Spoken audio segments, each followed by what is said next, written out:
네, 지금 후보자 언제 오는지 그 말씀하시는 거죠? 11시 정당에 내려오더라고요. 아, 네. 예, 예. 지금 소개 멘트, 안내 멘트 잠깐 하겠습니다. 그럼 지금은. 네. 세 분이 동시에 얘기하는 세 분? 어떻게 하나요? 세분 다 한 번에 오시려고. 세 분이 동시에 오죠, 지금? 원내 지도부, 후보자님하고 원내 지도부의 입장이 있겠습니다. 네. 하나 둘 마이크.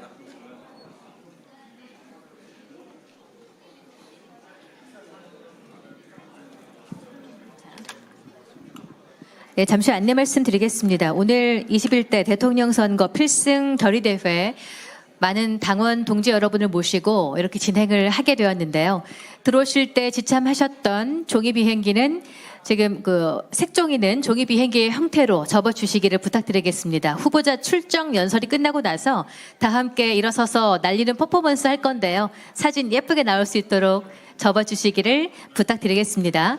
오늘 일정표를 간단히 안내해 드리겠습니다. 먼저 11시부터 시작돼서 개회선언, 국민들의 내빈 소개, 퍼포먼스, 그리고 천하람 당대표 권한대행의 개회사, 그리고 후보자 연설과 종이 비행기 날리기 퍼포먼스, 기념 촬영의 순으로 오늘 필승 결의대회를 진행을 하도록 하겠습니다.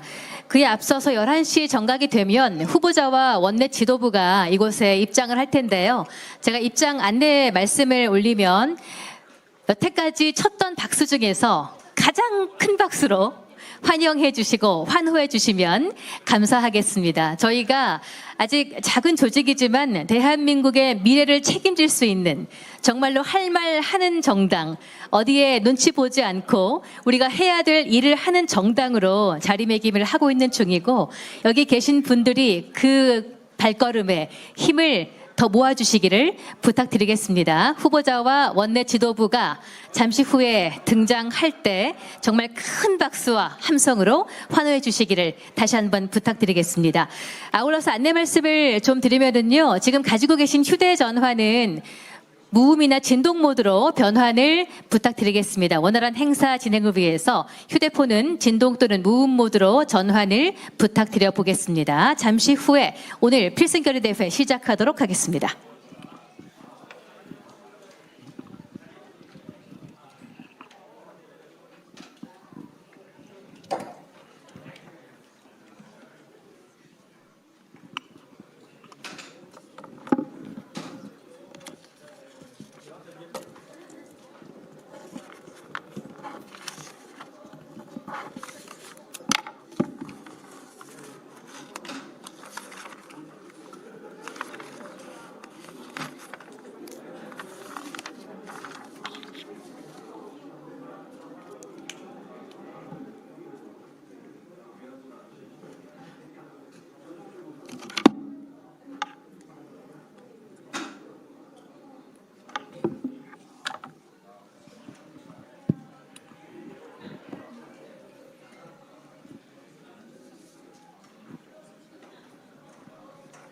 그리고 인사할 때 대변인님, 사회를 맡은 대변인 누구입니다. 네, 저는 경민정입니다. 저희 함께 인사드릴까요? 그러면 옆으로 나가가지고 인사하고 다시 모여서 제가 이 멘트 하면 좋을 것 같습니다. 네.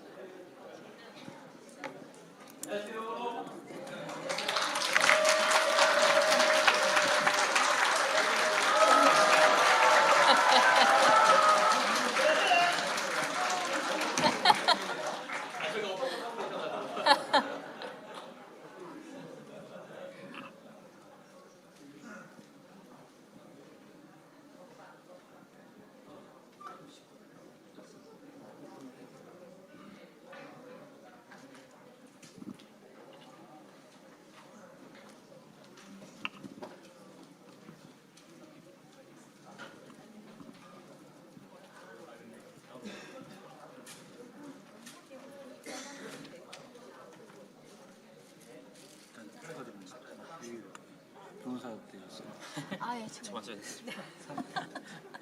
아, 예, 축하드립니다. 대구에서 오셨죠? 아니요, 서울 근처에. 원래 대구시죠? 아, 그렇구나. 예, 저 울산입니다. 예, 예. 후보님 5분 뒤에 이제 들어오실 예정입니다. 네, 알겠습니다.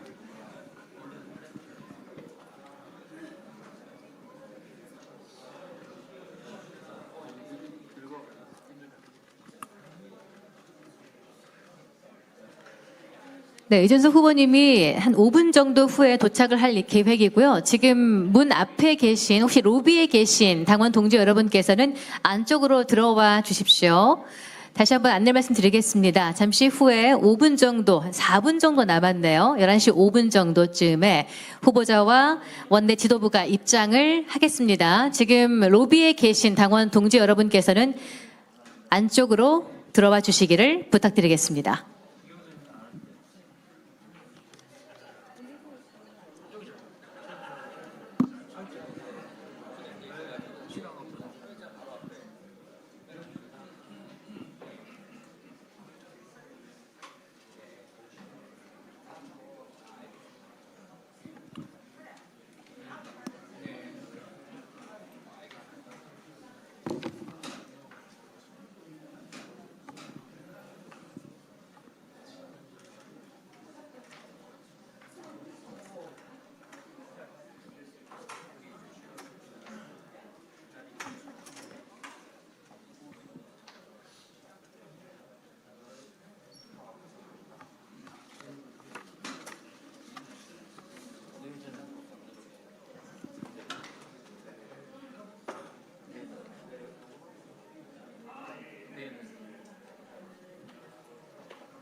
앞에 이제 입구 엘리베이터에 이제 도착하실 거거든요. 네. 이분 뒤에 네, 씻어주시면 마이크.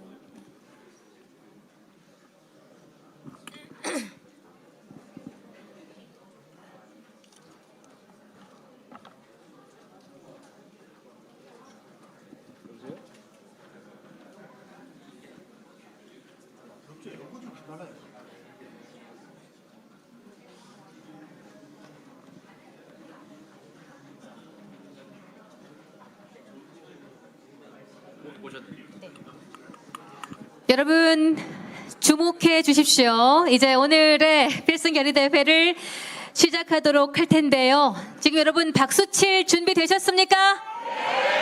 아직 함성이 좀 부족한데요. 여러분 준비되셨습니까? 네, 제가 구호를 외치겠습니다. 압도적인 새로움으로 이번 대선을 승리로 이끌 이준석 후보와 개혁신당의 원내 지도부에 입장을 하겠습니다. 여러분 큰 박수 주시기 바랍니다.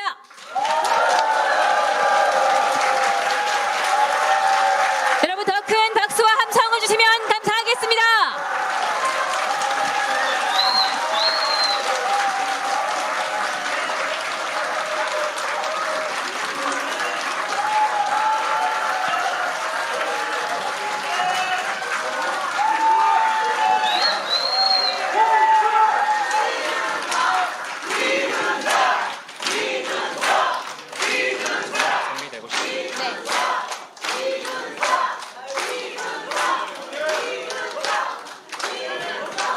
잠깐만요. 조금 있다가요. 네, 박수와 함성이 끊이질 않네요. 이 장내 안에서는 얼마든지 응원을 하실 수 있습니다. 예, 여러분 함께 행사 진행되는 동안 여러분 많은 함성과 박수 주시면 감사하겠습니다. 네, 존경하는 당원 동지 여러분, 그리고 개혁신당을 사랑해주시는 국민 여러분, 지금부터 제21대 대통령 선거 필승 결의대회를 시작하도록 하겠습니다. 네, 저는 오늘 사회를 맡은 개혁신당 대변인 임승호입니다. 반갑습니다.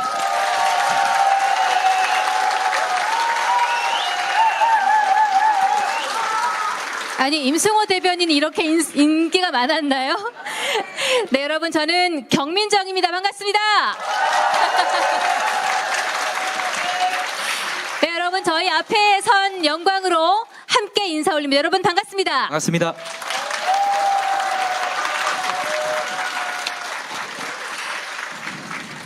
네, 그럼 오늘의 행사 순서를 본격적으로 시작해 보도록 하겠습니다.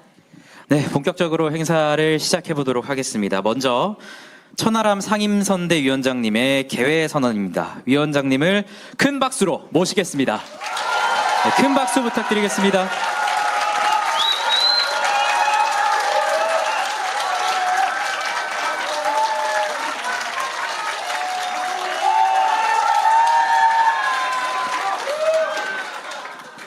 이 에너지를 모으셨다가 후보한테 주십시오. 후보한테.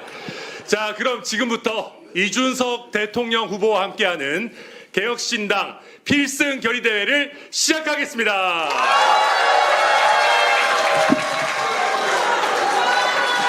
또 퍼포먼스를 보여주고 계십니다. 아, 네. 그야말로 웃픈 대대대행의 시대. 여러분, 우리 천하람 원내대표 대행은 뭔가 다르지 않습니까? 예, 다시 한번 큰 박수 주시기 바랍니다.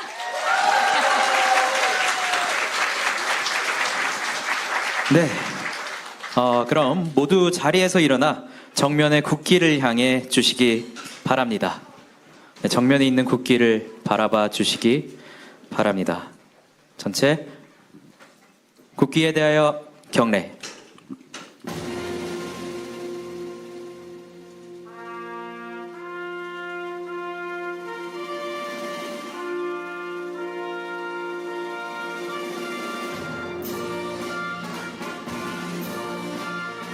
나는 자랑스러운 태극기 앞에 자유롭고 정의로운 대한민국의 무궁한 영광을 위하여 충성을 다할 것을 굳게 다짐합니다.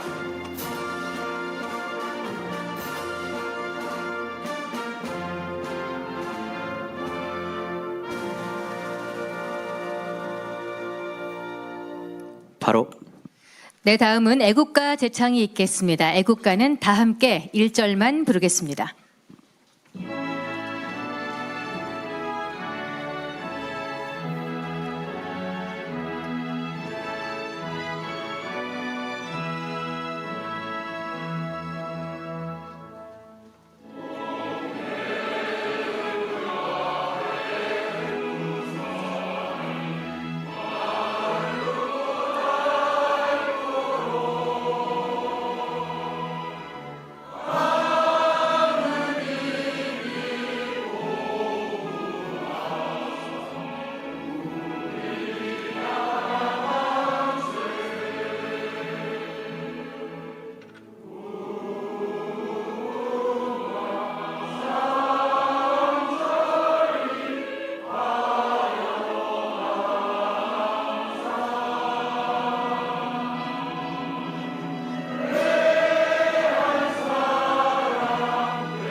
네, 이어서 순국선열과 호국영령에 대한 묵념을 올리겠습니다. 일동 묵념.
바로 네, 전부 자리에 앉아 주시기 바랍니다.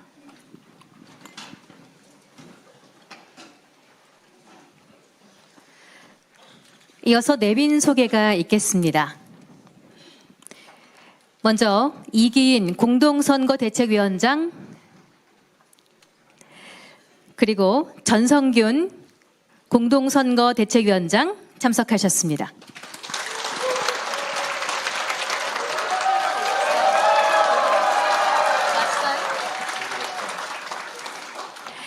네, 이어서 이주영 공동선거대책위원장 여러분께 인사드리겠습니다.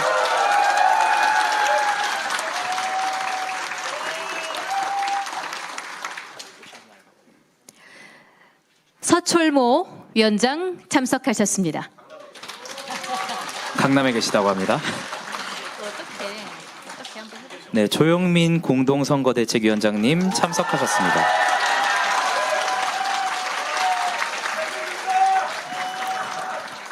김철근 종합 상황실장님 참석하셨습니다.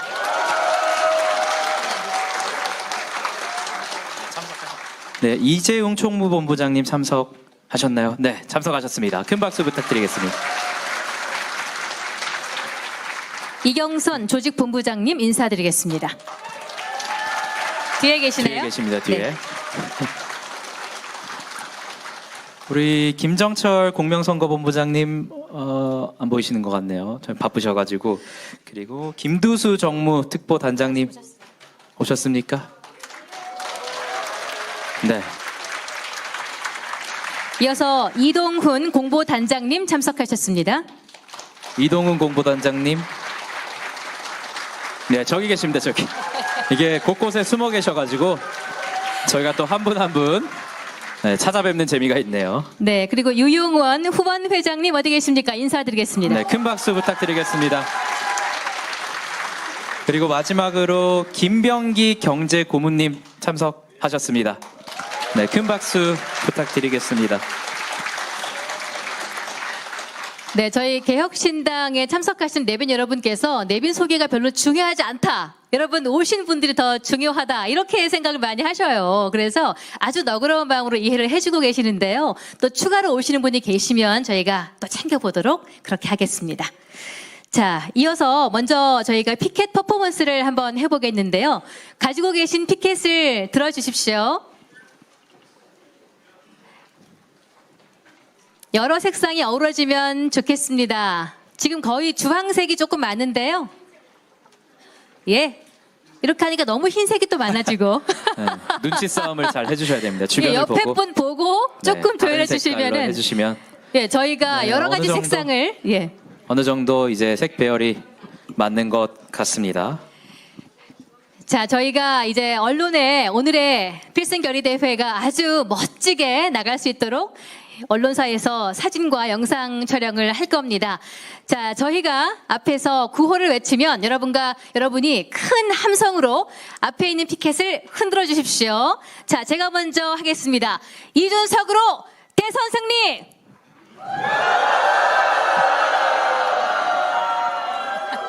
압도적 새로움 이준석! 피켓을 크게 흔들어 주시기 바랍니다. 굉장히 어색하네요. 이러지 마시고 여러분 지금까지 우리 여태까지 열정적으로 뭔가를 추구하고자 했을 때 질렀던 함성 기억나시죠? 그 20대 30대 때의 그 함성을 몰아서 다시 한번 해보겠습니다. 자, 우리가 잘 보여줄 테니까 한번 지켜봐라 하는 그 마음으로 소리를 질러보겠습니다. 저희가 그러면 피켓만 흔들어서 좀 어색하신 것 같으니까 제가 이준석으로 하면 대선 승리라고 외쳐주시고 압도적 새로움 하면 이준석이라고 외쳐주시면 되겠습니다. 그럼 다시 한번 어색하지 않게 진행을 해보도록 하겠습니다. 자, 다 같이 이준석으로 압도적 새로움. 네, 진작 이렇게 할 걸. 네. 감사합니다. 그러면- 저희가 언론에도 아주 멋지고 활기차고 힘있게 많이 알려질 거라고 생각이 됩니다. 네, 그러면 다음은 우리 천하람 당대표 권한대행의 인사말이 있겠습니다. 이번에는 앞에 조심하시고 조심히 올라와 주시면 좋을 것 같습니다. 자, 큰 박수로 다시 천하람 대표 모시도록 하겠습니다.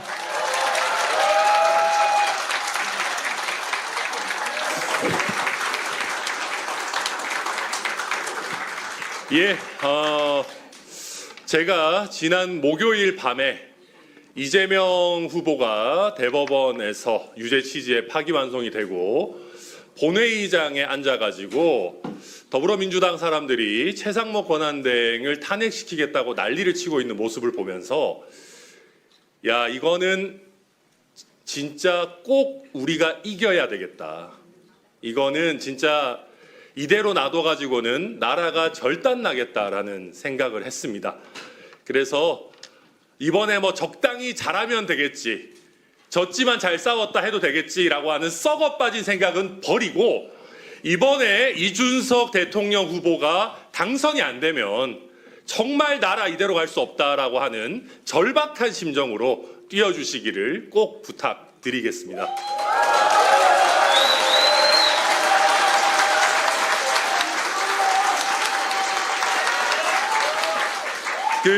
제가 미국의 여러 정당들의 전당대회를 보면은 대통령 후보를 소개할 때 그렇게 얘기를 하더라고요.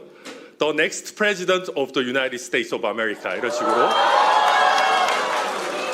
얘기를 하는데 정말로 저는 제 온 마음과 저의 온 믿음을 다해서 소개합니다. 대한민국의 제21대 대통령이 될 개혁신당 이준석 후보를 모시겠습니다.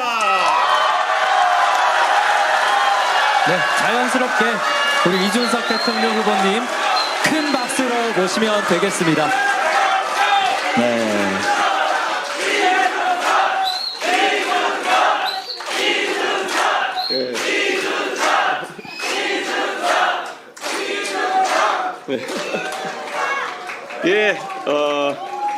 여러분 반갑습니다. 이게 천하람 우리 대표가 미국 전당대회를 많이 본 것 같습니다. 그런데 뒷부분만 본 것 같습니다.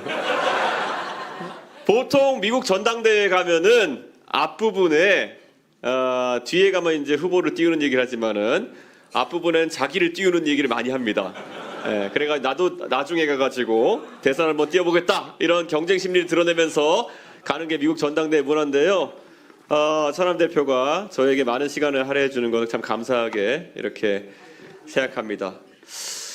개혁신당이라는 이 길을 우리가 함께하면서 정말 많은 희노애락을 겪었을 겁니다. 그리고 우리가 지금까지 겪은 이 희노애락이라는 것이 앞으로 우리가 겪을 그런 희노애락의 반의 반도 되지 않을 것이기 때문에 참 앞으로 험난한 길이 예고되어 있다는 생각을 저는 종종 합니다. 하지만 이런 생각을 합니다. 우리가 잠시 고달프다고 생각할 수 있는 지점이 딱 1년 만에 우리에게는 자신감을 가질 수 있는 그런 지점이 되어서 돌아왔습니다. 우리가 정말 작년 초에 새로운 정치를 꿈꾸면서 창당할 때는 정말 막막했고 이 당이 과연 의석을 만들어낼 수 있을지 아니면 이 당이 소멸할지도 불분명한 상황이었습니다. 근데 우리는 지난 총선에서 당당하게 지역구의원과 비례대표 의원을 배출하는 편법을 쓰지 않는 정당으로 발돋움하게 되었습니다.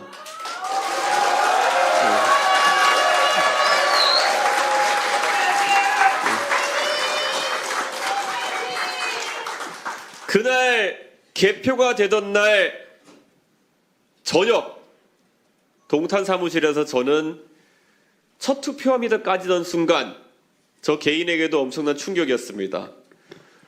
본투표에 2개의 투표함을 깠는데 제가 2배로 이기더라고요.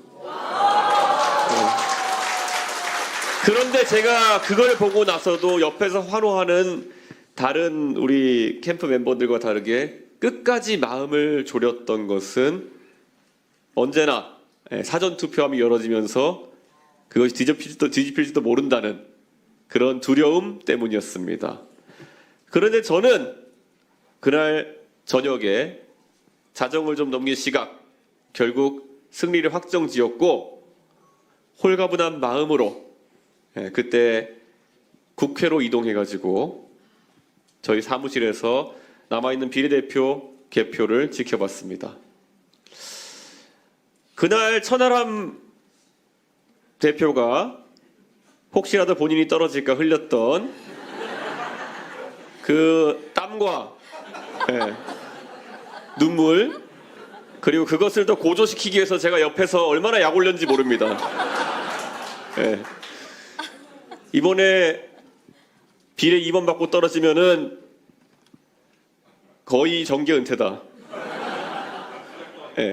본인도 그것에 대해서 상당한 부담감을 느끼는 모양새였는데요. 저는 그때 알면서 놀린 거였습니다.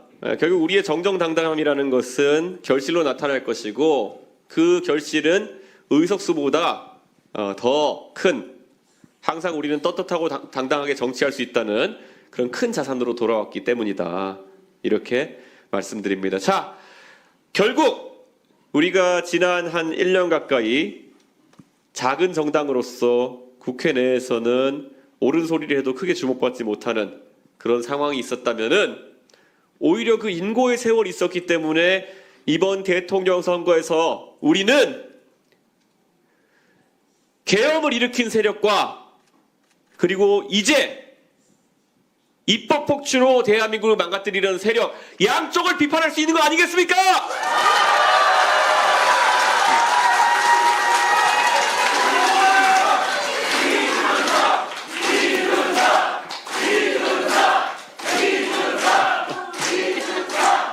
오늘 국민의힘에서도 무슨 염치가 있는지 모르겠지만 대선 후보라는 것을 선출한다고 합니다.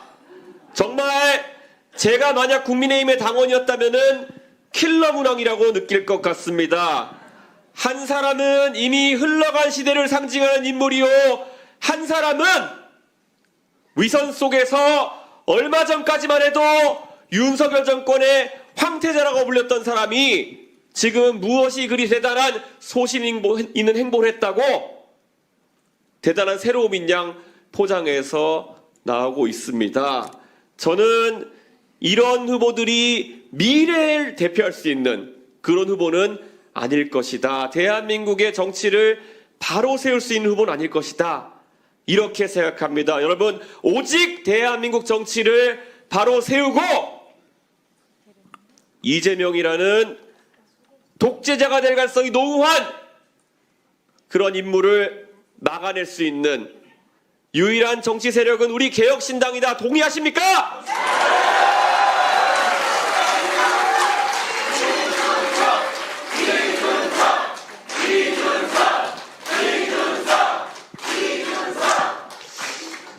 이제 저들이 앞으로 남은 한 달 동안 스스로의 실력을 가꾸고 어떻게든 정치 문화를 바꾸는 그런 변화를 주도하기보다는 아마 여의도의 문법으로 단일화라든지 빅텐트라든지 이런 말들을 되뇌이면서 선거판을 혼탁하게 할 것입니다.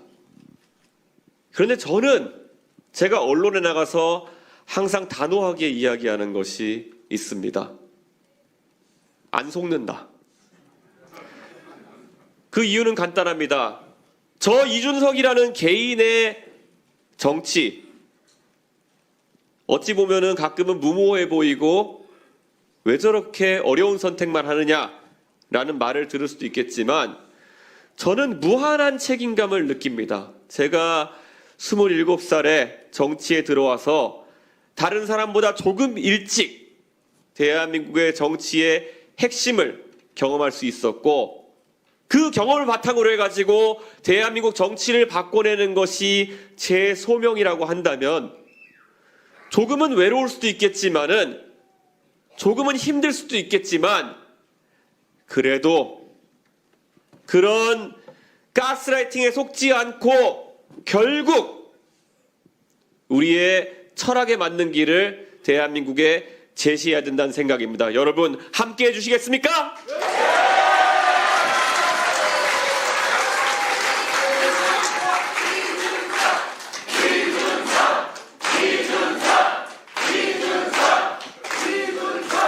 이번에 제가 대변하고 싶어하는 사람들은 지금까지 그런 정치권이나 대한민국 사회 전반의 관성 속에서 스스로의 많은 것을 양보해야 됐던 그런 사람들의 이야기가 될 것이라고 생각합니다. 만약에 젊은 사람들이 좋은 아이디어를 갖고 회사를 위해서 어떤 제안을 했을 때 아니야, 넌 아직까지 어리니까 젊으니까 우리 말 들어 라는 이야기를 경험했다면 그게 바로 제가 이번에 돌파해내고 싶은 가스라이팅입니다. 그래야 되지 않겠습니까, 여러분?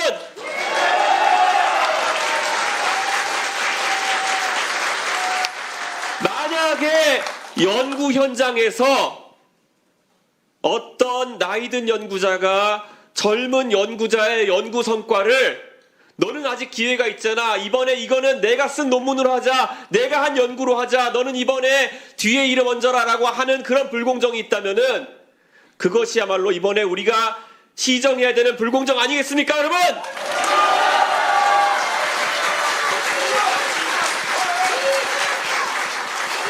만약에 대한민국에 벤처 창업을 하고 싶은 젊은 사람이 있는데 어떤 투자자가 와가지고 그 대상이 젊다는 이유만으로 아니면은 세상 물정을 모른다는 이유만으로 가격을 후려치려고 한다면은 그런 불공정이야말로 우리가 시정해야 되는 거 아니겠습니까, 여러분?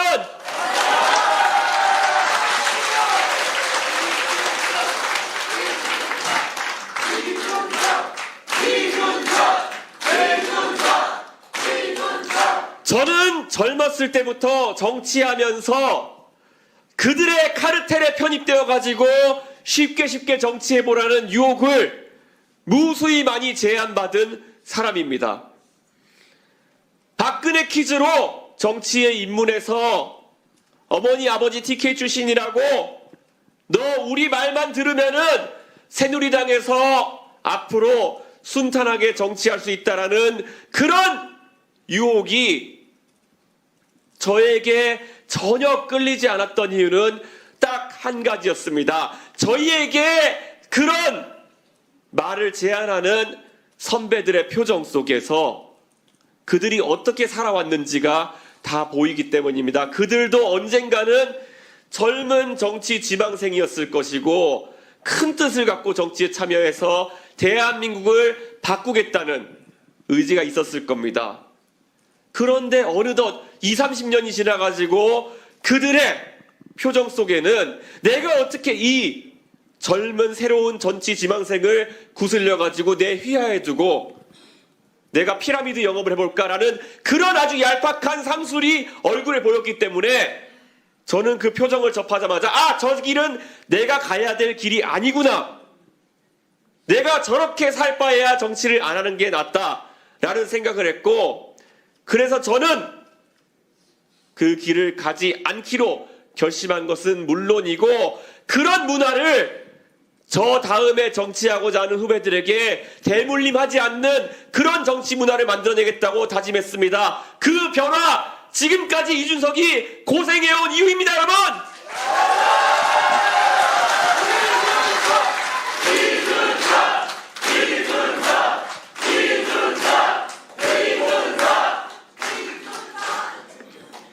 우리가 만들고 싶은 대한민국이 무엇이겠습니까?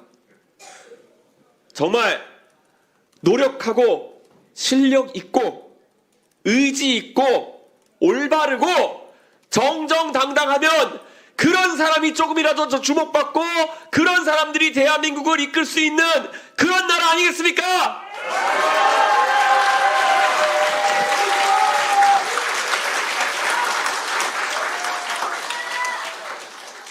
요즘 국회에서 저는 더불어민주당의 문화도 많이 접하고 제가 몸담았던 국민의힘의 문화도 너무 잘 알고 있습니다.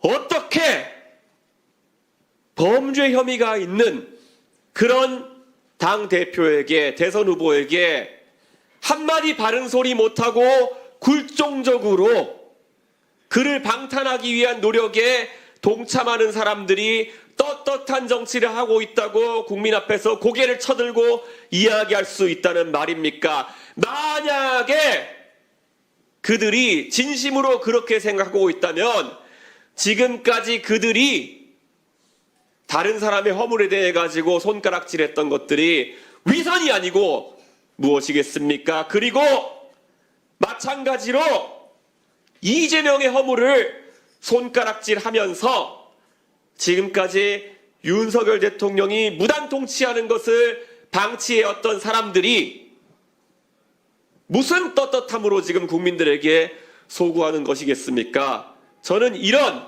패거리 문화 속에서 우리는 어떠한 답도 찾을 수 없다라는 생각을 합니다. 지금의 우리 다음 세대, 미래 세대에게 적어도 우리가 본보기로 보여줄 만한 그런 정치 세력 하나 있어야 되는 거 아니겠습니까? 그것이 개혁신당과 우리 모두가 바라는 그런 문화 아니겠습니까?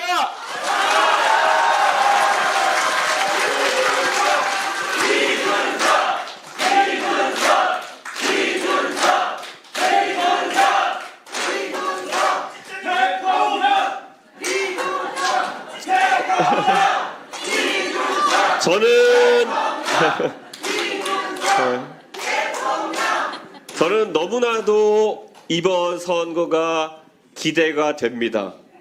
왜냐하면 우리 대한민국은 지금까지 정말 안 된다 하는 것들, 가능성이 없다 하는 것들을 돌파해내고 오늘날의 경제 부흥과 민주화를 이루어냈습니다. 그리고 그 과정에서는 젊은 지도자들의 역할이 매우 중요했습니다. 우리가 60년대 중화공의 길로 들어서서 고도 성장을 할 수 있었던 것은 어쩌면 기적과도 같은 일일 거라고 생각합니다. 그 당시의 시대적 상황 때문에 결국 관료들과 엘리트 군부에 있는 사람들이 대한민국을 이끌었던 것이고, 지금 아마 국민의힘에 있는 어르신들이 이준석이는 나이 40이라서 젊어서 안 돼 라고 얘기하지만 한편으로는 46살의 대통령이 되었던 박정희를 존경한다고 이야기하고 있습니다. 이준석이는 40살이라서 안 돼 그러면서 30대에 육군 참모총장을 맡아가지고 한국전쟁을 승리로 이끌었던 백선엽 장군을 좋아하는 사람이 국민의힘에도 많습니다. 그러니까 그들이 말하는 것들이 결국에는 핑계를 위한 핑계일 뿐, 대한민국은 젊은 사람들이 무언가를 이끌어서 큰 성과를 내는 것에 익숙한 나라입니다. 그렇지 않습니까, 여러분?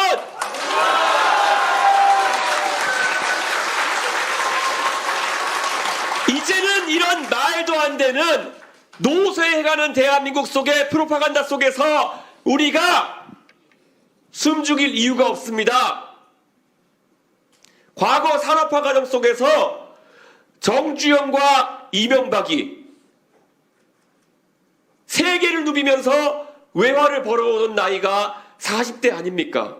맞습니다. 그 외에 수많은 우리 산업을 이끌었던 영웅들, 박태준 회장부터 정말 많은 분들이 40대, 어쩌면 30대부터 대한민국의 영광을 만들기 위해 가지고 한 회사를, 한 정권을, 한 당을 이끌어 가지고 나갔던 것입니다. 그때가 대한민국의 고도 성장기였다. 왜냐? 젊음이 이끌었기 때문이다. 맞지 않습니까, 여러분?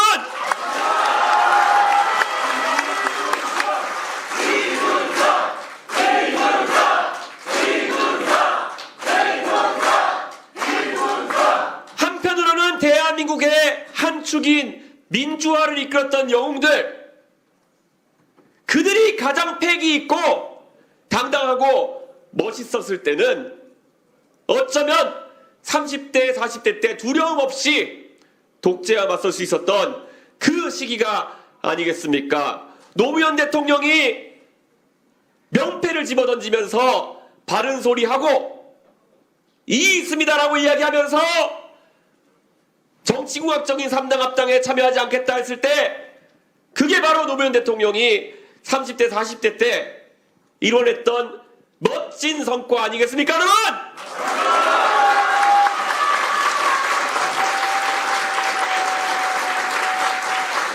그 사람들이 민주당에서는 이제 60대가 되어가지고 젊은 정치인들에게 우리도 아직 우리가 하고 싶은 만큼 충분한 정치를 하지 못했다. 그러니까 너희는 기다려라 라고 이야기하는 것은 그들 스스로 그들의 무능을 증명하고 있는 것이다. 이렇게 생각합니다. 저는 이번에 그래서 당당하게 우리가 대한민국의 정체를 만들어내고 있는 본인들의 욕심 때문에 정체를 만들어내고 있는 그 두 세력에게 외쳐야 된다고 생각합니다. 두 글자밖에 떠오르는 게 없습니다. 지금의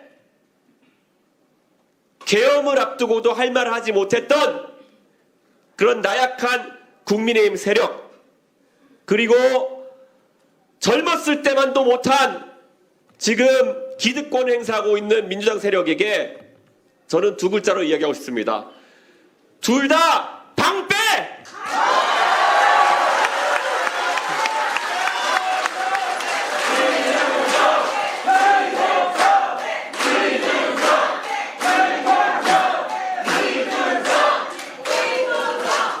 지금 개혁신당이 이번 선거를 승리하는 방법은 명쾌합니다. 다시 한번 대한민국 사람들에게 조금은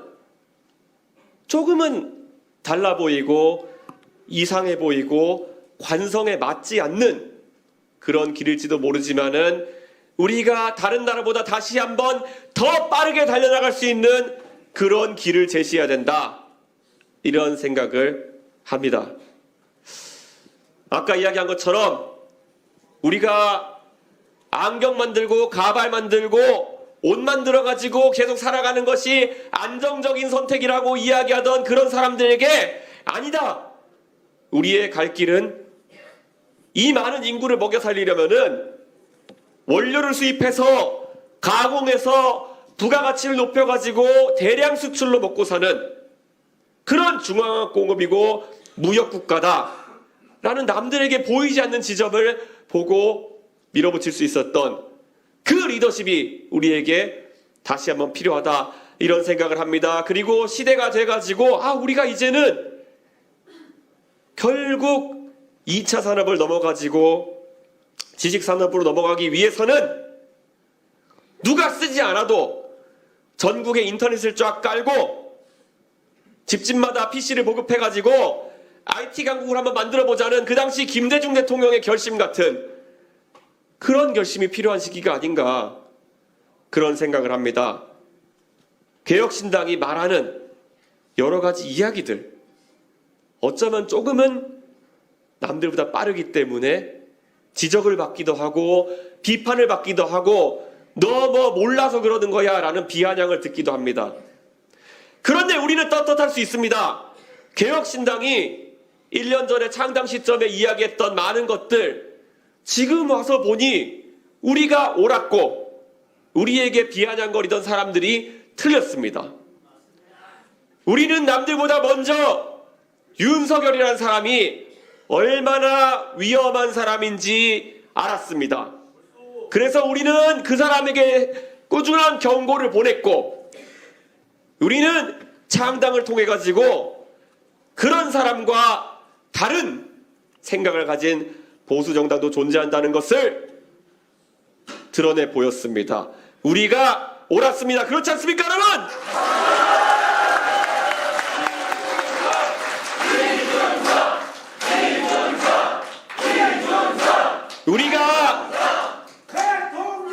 우리가 예전부터 사회 현상을 바라보면서 대한민국의 기득권 세력과 다른 관점을 갖게 된 것은 우리는 관성에 따라 가지고 정치를 하는 세력이 아니기 때문입니다. 우리는 옳고 그름을 따지고 그 과정 속에서 지금까지 대한민국에 없었던 새로움을 대한민국에 더하는 그런 세력입니다. 대한민국의 문화 속에서 성역을 두고 누군가에게는 지적조차 하지 못하는 그런 문화가 있었다면은 그것은 우리에게는 타파의 대상이었던 것입니다.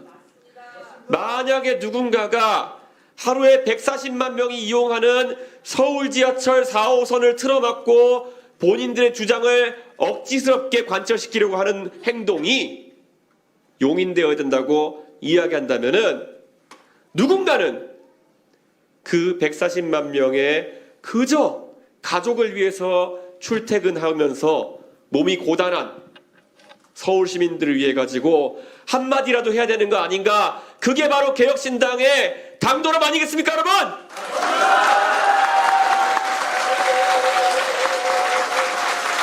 우리는 1년 전부터 2년 전부터 전장현의 그러한 행동이 잘못되었다 이야기하고, 만약에 언론에서 우리를 보고 장애인 혐오라고 말도 안 되는 소리를 하고 우리를 비판하려고 했을 때도 결코 굴하지 않았습니다.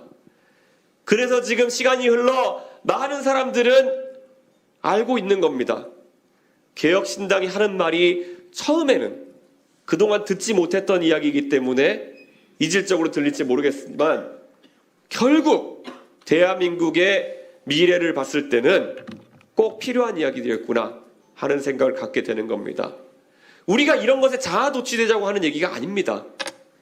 하지만 이 변화가 없이는 대한민국이 관성을 벗어나가지고 한 단계 도약하는 것이 어렵기 때문입니다.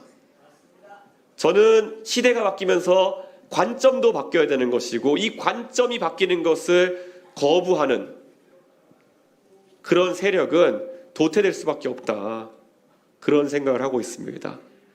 이번 대통령 선거는 우리의 이런 새로운 관점을 대한민국에 이식하기 위한 여러 가지 노력들이 가장 크게 빛날 수 있는 시기다, 그렇게 생각합니다. 함께 해주시겠습니까?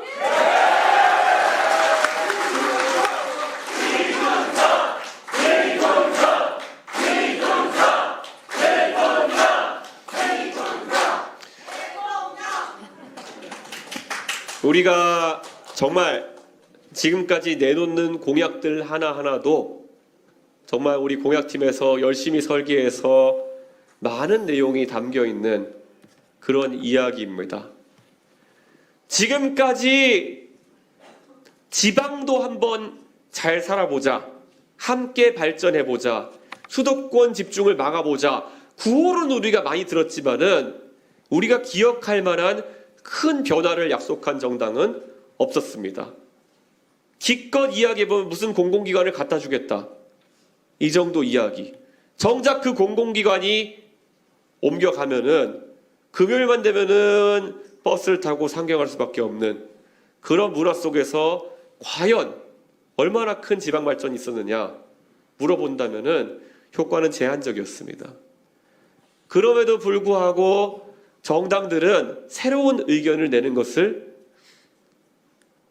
거의 하지 않습니다. 그래서 이번에 개혁신당에서는 과감하게 이야기했습니다.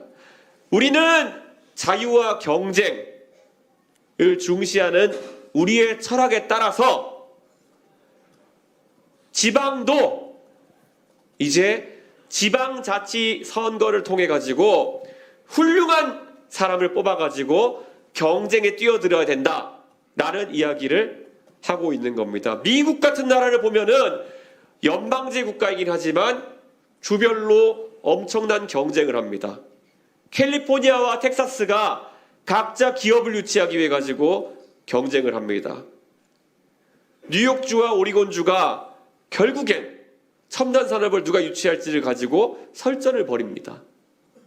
저는 대한민국에서도 이제 그런 경쟁이 일어날 수 있는 기반을 마련해야 된다, 그런 생각을 하고 있는 겁니다. 지금 대한민국의 지방자치가 망가진 이유는 선거를 앞두고 내가 훌륭한 아이디어로 기업을 유치하고 경쟁에서 옆 지자체보다 더 나은 성과를 내겠다는 것을 공약하는 것이 아니라, 자, 우리 지역은 빨간당 우세 지역이니까 내가 대통령이랑 더 친하다, 나랑 대통령이랑 술 많이 먹었다, 나랑 대통령이랑 전화통화한다, 이런 것을 강조하면서 예산 많이 따오겠다, 이런 얘기나 하면서 결국에는 친소 경쟁을 하기 때문에 발생하는 문제 아니겠습니까?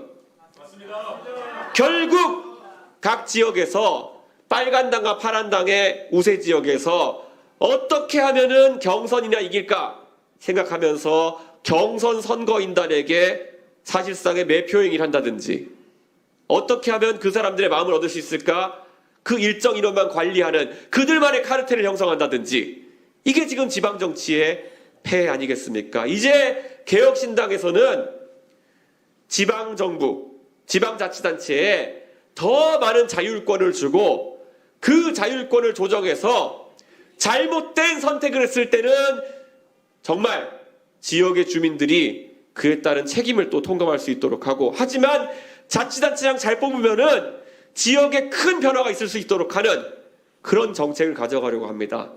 이런 긴장감 속에 대한민국이 지방과 수도권의 격차를 줄일 수 있는 해법이 나올 것이다. 저는 확신합니다. 여러분, 이 길이 바로 새로운 지방과 수도권의 공존 모델 아니겠습니까?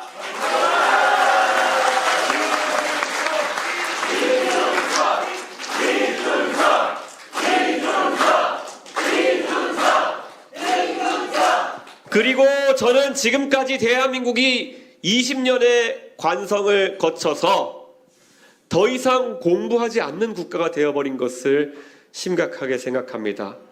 예전에 우리 피사라고 국제 공인 학력 평가 시험이 있습니다. 각 나라별로 학생을 샘플 해가지고 그 학생들이 수학이라든지 독해력이라든지 이런 영역에서 어느 정도의 성과를 나타내고 있는지를 보여주는 지표가 바로 그 피사 성적입니다.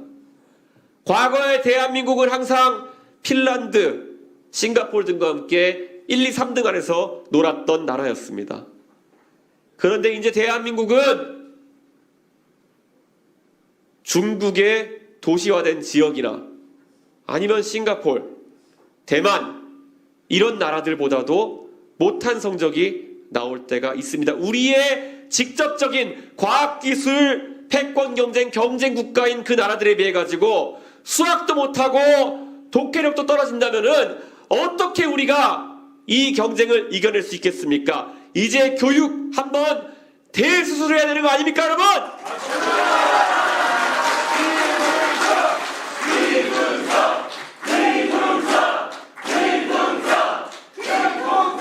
지금까지 교육감 선거가 있을 때마다 보수 진영에서는 그저 이념적인 잣대를 들어가지고 전교조 욕하기 바빴습니다.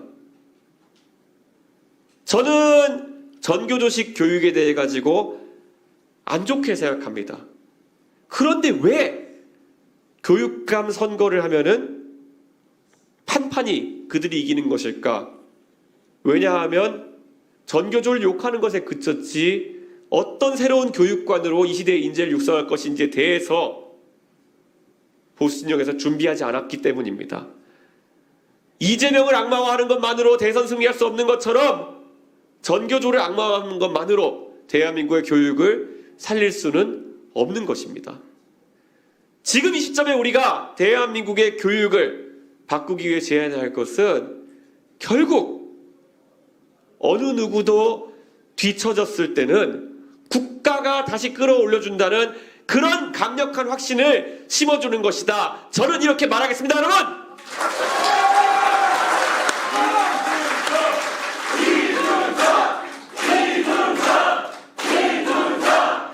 다른 누가 뭐라 한다 하더라도 저는 교육의 중요성을 너무 잘 알고 있습니다.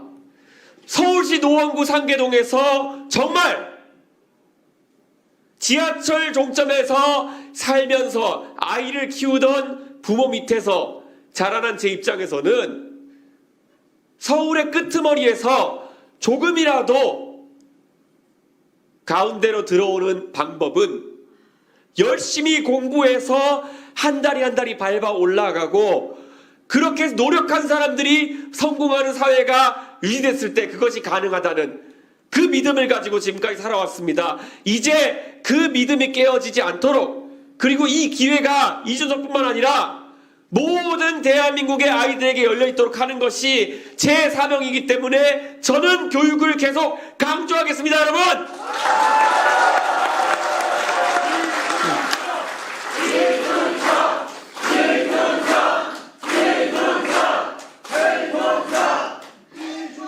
제가 미국 유학을 마치고 한국에 돌아와서 병특을 하면서 교육봉사단체를 운영했을 때 제가 그 학생들을 가르쳐서 성적도 많이 오르고 성과를 냈을 때 그 학생들이 저에게 정말 고마워했습니다. 그런데 그 학생들에게 나중에 제가 떠나보내면서 무엇이 그렇게 좋았니? 선생님들이 잘 가르쳐서 그렇니? 무엇 때문에 그렇니? 라고 얘기했을 때 그 학생들이 저에게 했던 말은 의외로 단순했습니다. 선생님, 지금까지 저희는 살아오면서 저희가 공부를 좀 못하고 가정 형편이 어렵다 보니까 항상 저희를 만나는 많은 사람들은 그래, 너는 선생님이 문제 빼줄게. 이거 안 풀어도 돼. 라고 이야기하던가 아니면 걱정하지 마.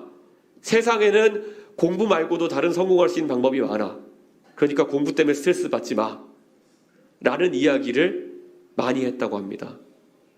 그것이 어쩌면 지금 교육 현장에서 현실적으로 25명 남짓한 아이들을 가르치면서 교사가 할 수 있는 최고의 처방일지는 모르겠습니다.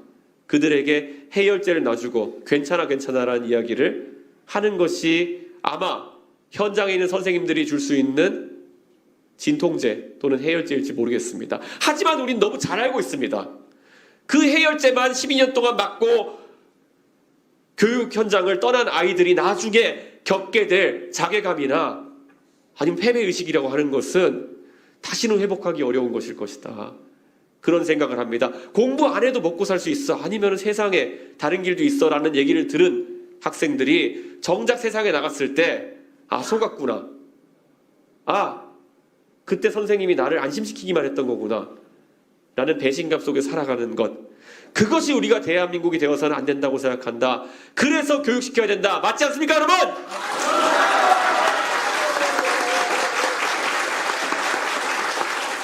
그 학생들이, 제 제자들이 저에게 항상 했던 말은 일관됐습니다. 선생님, 저희한테 계속 공부하라고 이야기해줘서 너무 감사합니다. 저희한테 포기하지 말라고 얘기해서 너무 감사합니다. 아무렇지도 않게 저희를 밤새도록 공부하도록 잡아놔서 감사합니다. 이런 이야기를 합니다. 어쩌면 제가 구시대적인 교육관을 가지고 있다고 또 공격이 들어올지 모르겠습니다. 하지만 적어도 제가 중학교 2학년 학생들을 가르치면서 느꼈던 것은 확실합니다. 대한민국에 공부 못하고 싶어가지고 못하는 학생은 단 한 명도 없다는 거 여러분 맞지 않습니까?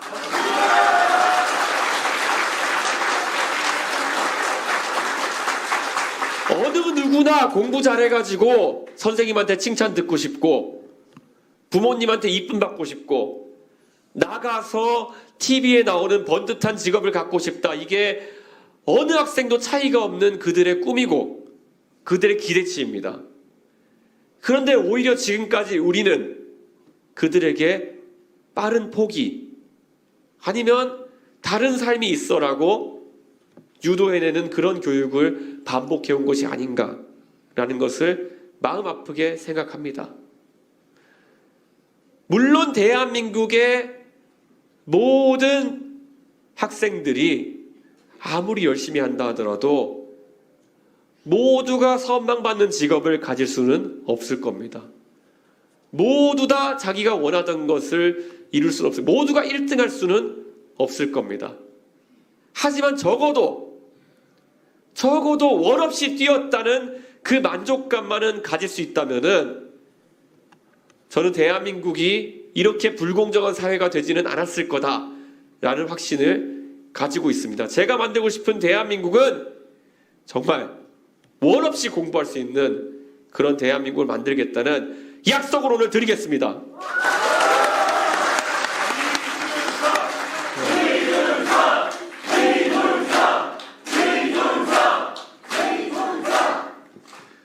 저는 대한민국이 앞으로 경제에 있어서도 정말 많은 변화가 있어야 할 것이다. 그런 생각을 합니다. 어쩌면 대한민국의 문화가 조금 바뀌어야 하는 것일지도 모르겠습니다. 그런데 이미 대한민국은 인구가 역피라미드형으로 바뀌어가고 있습니다. 그래서 많은 분들이 저출산 대책을 세워야 된다와 같은 이야기를 하십니다. 맞는 이야기입니다. 만약에 지금 저출산 대책이 제대로 먹힌다면 우리가 미래에 겪게 될 위기가 조금은 완화될 수 있을지 모르겠습니다. 하지만 당장 내일부터 출산율이 2로, 3으로 만약에 회복된다 하더라도 향후 20, 30년 동안은 이미 발생한 저출산의 여파로 대한민국은 상당한 위기를 겪게 될 것입니다. 자, 그러면 우리는 이번 선거에서 용기 있게 외칠 수 있어야 하는 겁니다. 지금 이미 국민연금 제도와 곧 파산할 수밖에 없기 예고된 건강보험 제도를 통해 가지고 지금 대학에 가는 사람들 아니면 아직 태어나지도 않은 사람들은 파산한 대한민국 속에서 살아가야 될지도 모릅니다. 대한민국의 어르신들은, 대한민국의 부모 세대들은 정말 대단한 분들입니다. 돈이 있어도 내 자식들을 위해 가지고 쓸 줄도 모르고 끌어안고 돌아가시는 분들 정말 많습니다. 내 자식에게 물려줘야지. 그 정말 착하고 그리고 미래 세대를 위하는 마음이 어쩌면 지금까지 대한민국의 높은 교육열과 그리고 대한민국의 자산 축적을 만들어냈을지 모르겠습니다. 그런데 이제 이런 개개인의 가정의 선함만으로는, 착한 마음만으로는 이 미래 세대의 집단적 문제에 대해 가지고 해법을 만들어내기 어려워진 상황이 됐습니다. 지금 상황에서 대한민국의 미래 세대는 만약 지금의 제도를 유지한다면 2090년이 되는 순간 국민연금에서만 2경원 정도의 적자를 경험하게 될 것이라는 연구가 있습니다. 우리가 조 단위로 얘기해도 참 큰 숫자인데 2경원이라는 것은요 2만조라는 얘기입니다. 2만조의 국민연금 부실이 발생한다는 것을 우리가 미래 세대에게 부채로 남겨준다면은 우리가 지금 먹고 입고 쓰지 않아서 가지고 내 자녀에게 집 한 채 물려주고 이런 문제와는 차원이 다른 문제가 우리 앞에 들이닥치고 있는 겁니다. 이 문제에 대해 가지고 왜 다른 정당들은 아무 말도 하지 않고 오히려 슬그머니 야합한 다음에 젊은 의원 몇몇 내세워 가지고 우리도 반대하는 사람이 있어요. 이런 쇼나 하면서 이 위기를 넘기겠다고 하는 것입니까? 이 위기에 대해 가지고 개혁신당이 모난돌이 정만다 소리를 들어가면서도 왜 우리만 바른 말을 하고 있는 겁니까? 그건 바로 우리만이 대한민국의 미래를 담담하게 준비할 수 있는 그런 책임 있는 세력이기 때문 아니겠습니까, 여러분?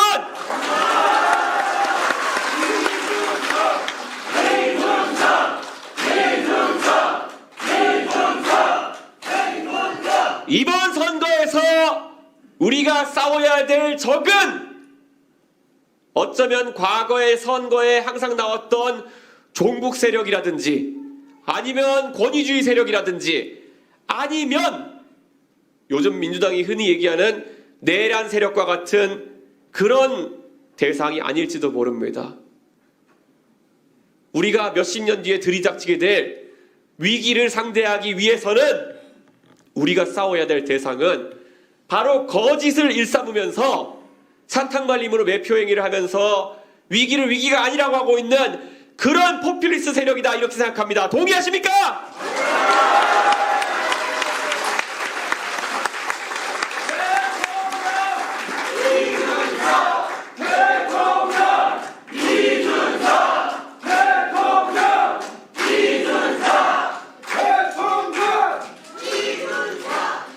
대한민국은 이제 위기에 놓여 있다는 것을 우리 모두가 인정해야 됩니다.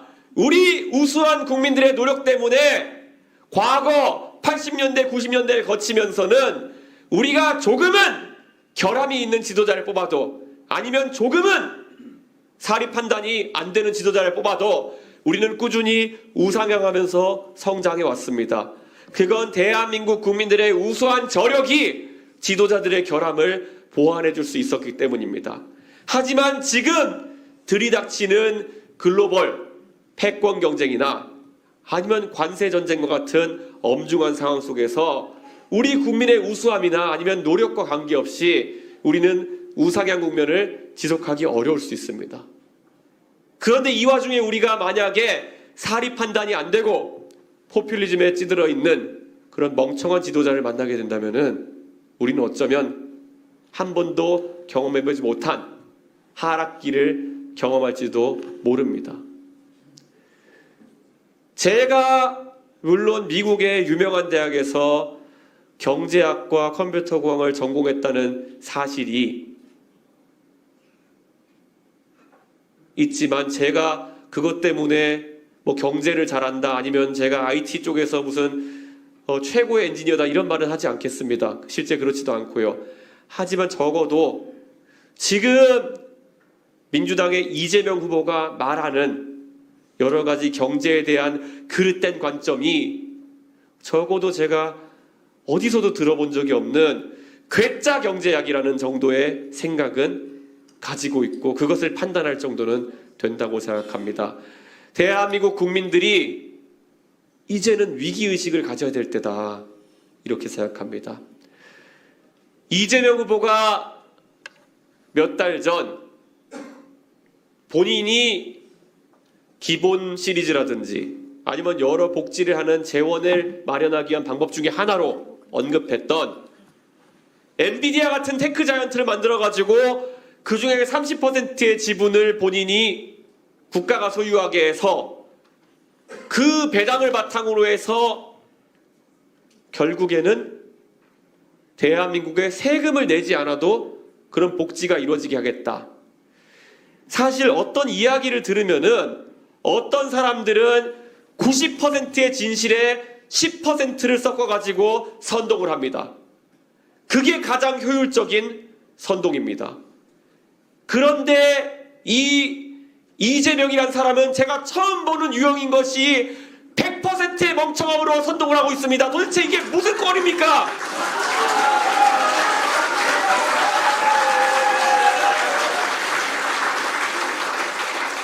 저도 토론 현장에 가면은 나름 조리 있게 말을 하고 상대에 대한 지적을 한다. 이런 평가를 듣는 사람입니다. 하지만 이런 압도적 멍청함 앞에서는 제가 뭐라고 해야 될지도 모르는 그런 상황이 반복되고 있습니다. 이 아무 말 대잔치를 하는 이재명 후보에게 대한민국 경제를 맡겼다가는 우리 경제는 꾸준한 우하향을 겪게 될 것이다. 여러분 동의하십니까?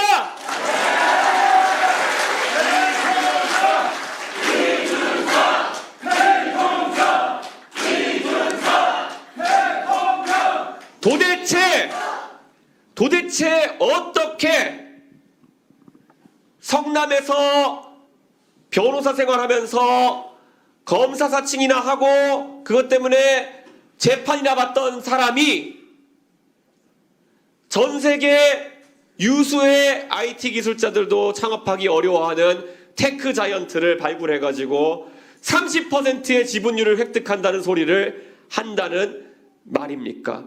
설사 그가 30%의 지분율을 로또의 확률로 어떤 기업에 투자해가지고 그 기업이 엔비디아로 성장한다 했을 때 우리가 왜 그런 로또에 대한민국의 운명을 걸어야 하는 것입니까?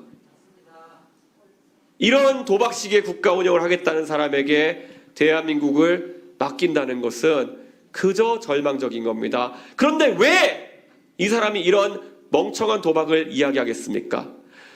그것은 이 사람이 선동가로서 파퓰리스트로서 국민들에게 이거 주겠다 저거 주겠다 매표 행위를 했으되 구체적인 실천 방향이 없기 때문에 아무 말 대잔치로 메꾸는 거 아니겠습니까?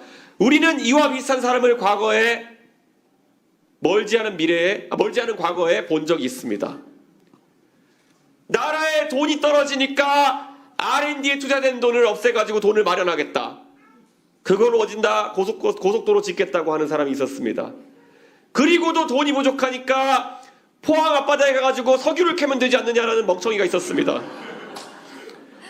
대한민국에 발생할 수 있는 가장 큰 비극은 한 사람의 멍청한 사람이 사라진 공간에 다른 멍청한 몽상가를 세우는 길이다. 그렇지 않습니까, 여러분?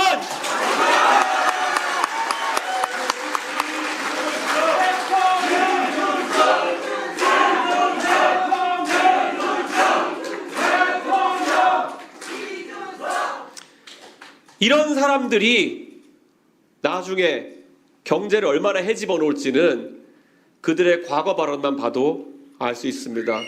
우리는 이미 전 국민이 목도한 적이 있습니다.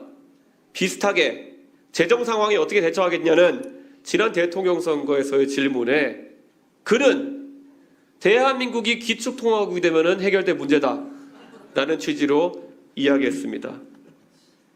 그러니까 이분은 어떤 불씨도 해내지 못한 일을 대한민국의 대통령이 되어서 하겠다는 이야기를 하고 있고, 국민연금 기금운용본부가 많은 연봉을 받으면서도 머리 싸매면서 하지 못하는 일을 본인이 하겠다고 주장하는 것은 물론이요, 대한민국의 어떤 이코노미스트도 예상하지 못하는 기축통화국 시나리오를 굴린다는 것, 그리고 어떤 경제학 이론가도 주창하지 못하는 호텔에 돈을 넣었다 빼면은 자동으로 경제가 발전한다는 경제적 무한 동력론을 내세우고 있는 겁니다. 저는 사실 이것을 그대로 번역해가지고 미국 사이트에 올리면은 평생 조롱거리가 될 것이다. 그런 생각을 합니다. 그런데 이것이 실화로 벌어지고 있는 것이고, 사실 저는 굉장한 두려움을 느낍니다. 왜냐? 이 사람이 지금 지지율 1위를 여러 조사에서 기록하고 있기 때문입니다. 저는 그래서 우리가 오늘 이 시점부터는 더욱더 강한 절박감으로 이런 몽상가, 망상가를 막아내는 것에 주력해야 된다. 이런 생각을 합니다. 오늘 제가 여러분 앞에서 말한 이런 이야기들 아마 우리 홍보국에서 녹화해놨을 겁니다. 이준석 TV 채널에 올라갈 겁니다. 그러면 여러분이 역사적 사명감을 바탕으로 해서 주변에 널리 알려주십시오.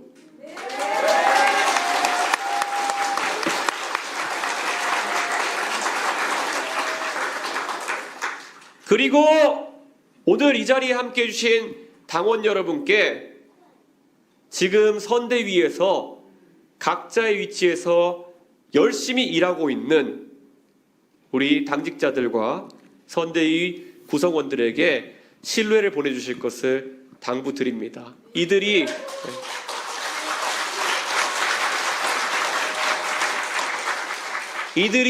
전부 다 자비를 들여가지고 정말 지방에서도 매일같이 올라와가지고 우리 대한민국을 바꾸기 위한 노력에 일익을 담당하고 있는 것은 저 개인에게는 이분들에게 평생을 들어서도 갚지 못할 고마움이고, 그리고 만약에 우리가 이 캠페인을 승리로 이끌어내고 대한민국의 6월 3일 바뀌는 날이 온다면은 우리 대한민국 모두가 고마워야 될 그런 봉사다, 이렇게 생각합니다. 동의하십니까, 여러분?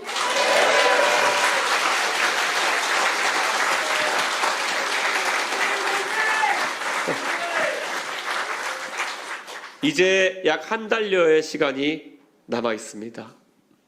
이 한 달의 시간 동안 우리가 얼마나 달리고 우리가 얼마나 노력하느냐에 따라서 대한민국은 완전하게 다시 한번 우상향 곡선을 그릴 수도 있고, 아니면 어느 멍청한 퍼퓰리스트의 손에서 나락을 갈 수도 있는 겁니다. 저는 이제 우리에게 달려있다, 우리가 마지막 보루다, 이런 생각을 하고 있습니다. 여러분께서도 정말 생업에 지장이 가지 않는 선에서 최선을 다해서 대한민국을 지키는, 그리고 대한민국을 변화시키는 길에 함께 해주셨으면 하는 생각입니다. 같이 해주시겠습니까?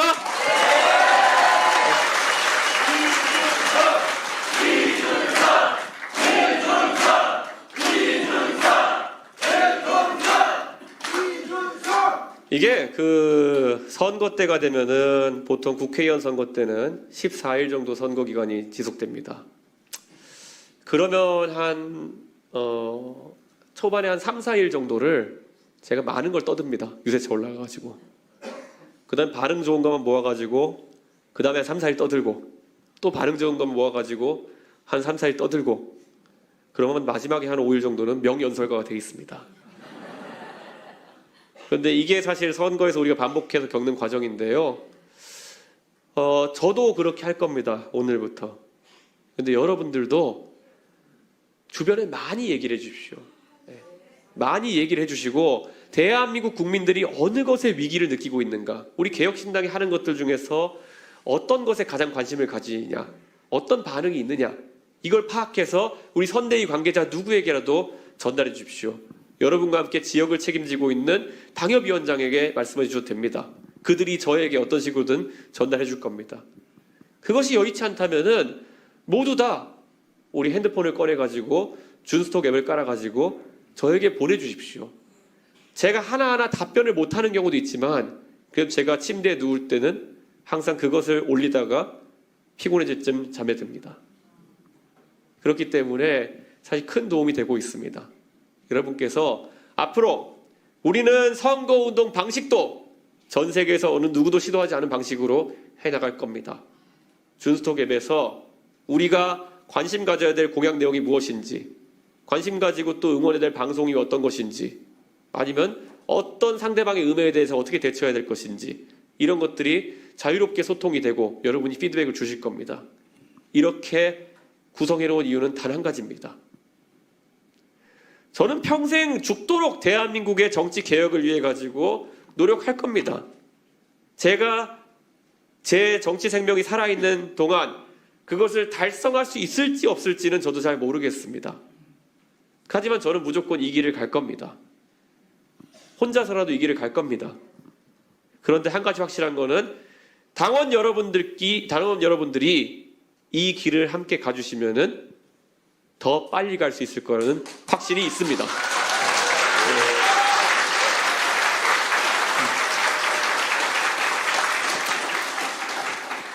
8만 명 정도 되는 당원이 이제 함께 합니다. 온라인으로만.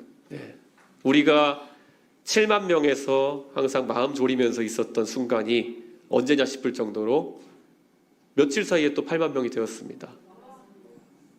우리는 또 너무 잘 알지 않습니까? 다른 정당에서 무슨 조직표로 가입되고 이런 것과 다르게 우리는 정말 온라인으로 자발적으로 당원 한 분들이 모여가지고 이야기하고 또 공간에서 활발하게 자기들 생각을 이야기하는 그런 정당입니다.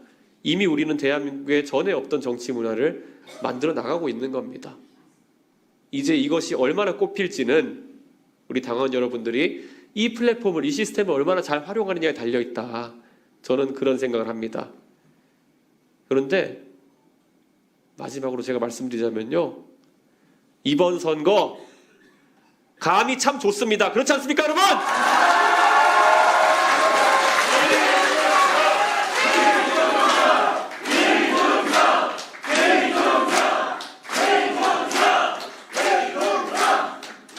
많은 사람들이 동탄 선거에서 이준석이가 드디어 정치적 자살하러 가는구나, 그리고 인터넷에 비아냥거리는 사람들이 야, 이준석 끝났다 이러고 있었을 때, 선거를 그때 14일 앞둔 그날 유세차를 뽑아서 유세차가 나왔을 때 동탄에서 저와 이기인 최고위원이 유세차에 올라가가지고 마이크 테스트하고 한 바퀴 이제 동탄 이신도시를 쭉 돌았을 때, 돌고 나서 저희가 머리를 갸웃거렸습니다. 이거 이긴 것 같은데? 네.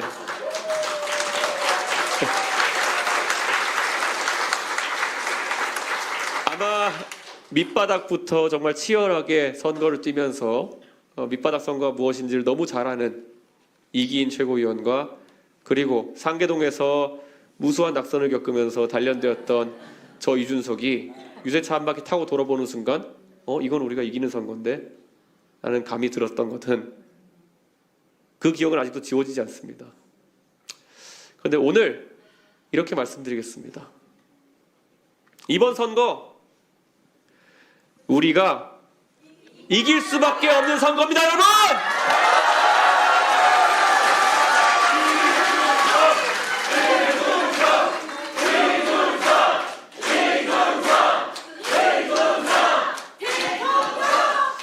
예, 우리 당원 여러분 정말 너무 오늘 이 자리에 와주셔서 감사하고요. 그리고 온라인에서 함께 해주고 계신 당원 여러분도 정말 너무너무 감사합니다. 그리고 제가 이번에 여러분의 선택을 받아서 대통령 후보가 된 것도 다시 한번 큰 영광이고요. 이번에 제가 승리하면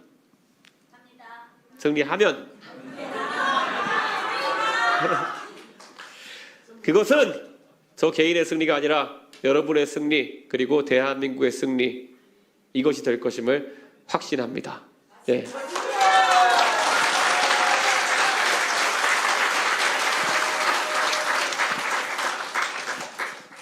정말 감사합니다. 오늘 저는 또 이제 이 행사가 끝나면 강남 캠프에 가서 또 우리 회의하고 이렇게 논의할 일이 있습니다. 저도 오늘 제 주어진 일을 열심히 하겠습니다. 여러분께서도 오늘 하루 정말 대한민국의 가장 멋진 개혁신당의 당원들로서 여러분의 역할을 해주십시오.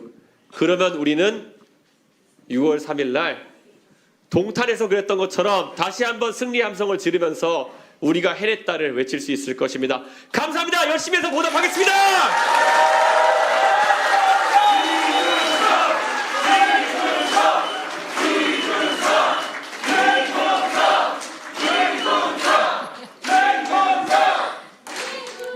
네, 선거할 때마다 우리 이준석 후보를 참 여러 장면으로 봤습니다만은 오늘 너무 멋있네요. 네, 여러분 덕분입니다. 여러분이 계시기에 이 후보의 연설이 빛이 나고 대한민국의 미래가 밝아지는 것 같습니다. 여러분 이제 마지막 순서를 위해서 자리에서 일어서 주십시오. 이제 우리가 낡은 이념의 대립을 넘어서 좌도 우도 아닌 미래로 나아갈 시간입니다. 익숙함을 뛰어넘는 압도적 새로움으로 우리는 지금 새로운 정치의 이륙을 바로 우리 손으로 준비하고자 합니다. 여러분 손에 들린 그 종이 비행기의 한 장이 변화의 시작이 될 것입니다. 자, 지금 카메라가 앞에서 찍고 있죠. 저희가 멘트를 서로 슬로건을 외치고 나면 여러 가지 사진을 찍게 될 텐데요. 자, 우리 캠프의 슬로건을 외칠 텐데요. 제가 먼저 앞도 뒤도 아닌이라고 하면 여러분께서는 힘차게 좌도 우도 아닌 좌도 우도 아닌 앞으로 네 이렇게 하겠습니다. 자 하겠습니다. 그 앞으로를 외치면서 힘차게 종이 비행기를 날리시면 되겠습니다. 자 하겠습니다. 좌도 우도 아닌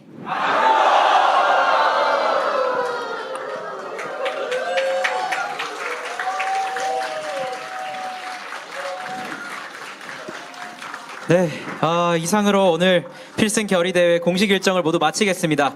여러분의 열정과 단결된 마음이 21대 대통령 선거를 이준석 후보의 승리로 이끌 것입니다. 함께 해주신 모든 분들께 깊이 감사드립니다. 감사합니다.